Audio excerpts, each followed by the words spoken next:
Dear learners, welcome to Aflah Academy. Today, as you see on the board, we are going to learn our normal classes. So please, if you are new to the channel, subscribe it if you are there before, and share and comment.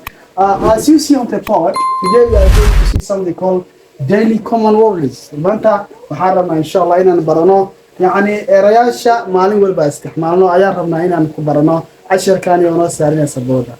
This lesson that you are seeing here are the words that we usually use on our daily activities, and then we want to see as by the word at the same time, inshallah, waxaan rabnaa inaan aragno ayagoo jumlad loo isticmaalay simple and understandable sentences ayagoo ku dhex dhisnay ayaan rabnaa inaan aragno inshallah hadii la yiraahdo markaas la socdo wanaagsan.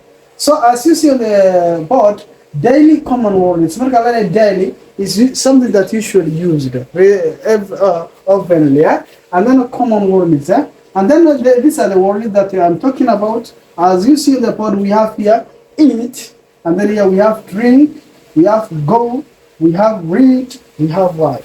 So in order you to understand the lesson, what you are supposed to do now, after you just read it, then you will be easy to understand, inshallah. So after I say, you also say, after I read, you also say, inshallah. So here we have eat, yeah? This we have eat, we have drink, we have go, we have read, and here we have write. Okay, this word is now. Eat waxaa loola jeedaa yani cunid waay when you are eating a food. Drink waxaa weeye cabid waay marka wax cabayso, for example biyo markaad cabayso waxaa la drink. Go waxaa weeye waa bax waay soco ama tag camal waay go la yiraahdaa. Read waxaa waaye akhri waay marka buug aad akhrinayso. Write waxaa weeye waa qoritaan marka wax qorayso ayaa la yiraahdaa write. So as you see now, as you understood, we want to construct a sentence. Then here we say eat. For example, we say I eat. You see, I eat food. You see, I eat food. What kind of food are you eating, Marka?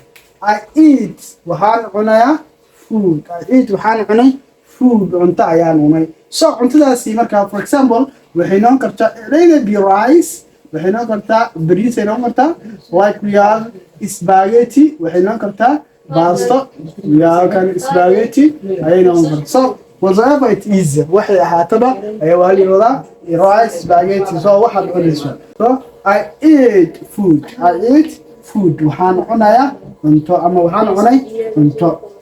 So number 2 we have drink. Waxaan dhahnay waxaa weeye waa cabitaan waay mise cabid.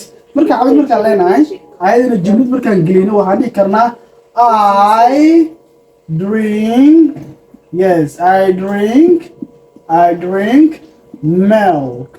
I drink milk or water. Yeah. So waxaan cabayaa I drink waxaan cabay milk or water. Waxaan cabayaa biyo ama caano. So drink waxaa weeye waa cabid waay marka shay aad cabayso waxaa la yiraahdaa drink. So then here we have go. Go waxaan dhahnay waxaa weeye is the act of someone that can leave from a place. For example, this person is here, so the act that person can leave is called go. Go waxaa weeye waa tagitaan. Then we say I go home. Sorry, I go to. We say I go to school. I go to school. I go to school. waxaan aaday dugsi ama waxaan aadayaa dugsi. I go to school waxaa weeye waxaan aadayaa dugsi. So sababtoo ah fiiri meeshan every now and then waxaan isticmaalayaa I because this is the simple sentence that I can construct. So I say I go to school. And then here we have read. Read waxaa weeye is the act that someone can read or revise his or her focus for prevalently, yeah? So I said here read waxaa weeye waa akhrin. Read we cannot even this word inta badan haddii la yiraahdo waa la bedel, haddii la yiraahdo ma bedelmayso. Read lay noqonaysaa. So let's see now. I read, yeah, I read, yes, I read a book, yes, I read a book, yeah. waxaan akhriyaa book. I read waxaan akhriyaa book. For example, waqti dheer ayaad soo akhrisay, and then waqti dheer hadday noqoto, it's supposed to be past tense. Waxay noqonaysaa waqti la soo dhaafay. Laakiin still ma bedelmayso oo qoraalka isma bedelayso, laakiin waxaa la bedelayaa the way of pronunciation. Then you say I read, you see? So I read a book. I read waxaan akhriyaa a book ama waxaan akhriyaa book. So lastly we have your right. Right waxa weeye waa qorid. Here we have right.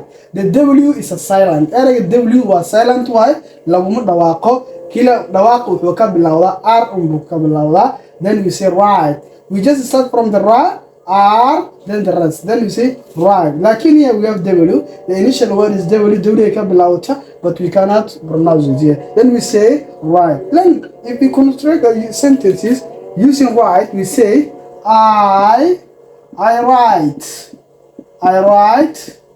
a lesson. Yeah, I write a lesson. waxaan qoraa cashar. So you can say I wrote. At the past tense it can change, yeah? Yeah, way bedelmaysaa markii la dhaho waqti la soo dhaafay, way bedelmaysaa. Wakati uchao, wakati uchao. It will be changed. Then here either waxay isku bedelaysaa oh ayay isku bedelaysaa. Then that time we say I wrote a lesson. Yeah, I wrote a lesson. Then we say write waxaan lana waa qoritaan. Marka wax la qoraayo kuandika ama aktub. Then you say I write a lesson. waxaan qorayaa cashar. So those are the words, the common words that we are supposed to learn today. If you have please understood the lesson, can you share and comment? If you are joining us today, please go to the Play Store. We have all the notice in the beginner playlist. Then you can get there everything if you like to get.